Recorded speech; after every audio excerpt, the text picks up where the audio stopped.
بسم اللہ الرحمن الرحیم۔ السلام علیکم ورحمۃ اللہ وبرکاتہ۔ عابد راجہ چینل کی طرف سے آج میں اپنے دوستوں کو بہت ہی پیاری دعا پڑھنا سکھاؤں گا۔ آپ دوستوں نے اس پر ضرور عمل کرنا ہے۔ مجھے تعجب ہے اس پر جو غم سے آزمایا گیا، یعنی جس پر غم آیا اور پھر بھی اس نے یہ دعا نہ پڑھی۔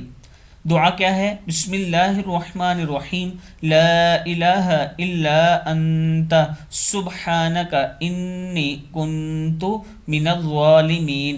الہی تیرے سوا کوئی معبود نہیں، تو پاک ہے، یقیناً میں ظلم کرنے والوں سے ہو گیا ہوں۔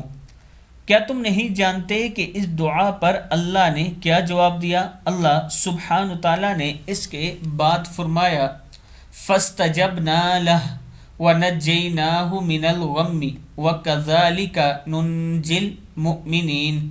تو ہم نے اس کی دعا قبول کی اور اسے غم سے نجات دی، اور اس طرح ہم ایمان والوں کو نجات دیتے ہیں۔ سورہ انبیاء کی آیت ہے۔ میں اپنے دوستوں سے گزارش کروں گا کہ جب بھی غم آئے اس آیت کو ضرور پڑھا کریں۔ اللہ تعالی ہم سب کو اس پر عمل کرنے کی توفیق عطا فرمائے۔ السلام علیکم ورحمۃ اللہ وبرکاتہ۔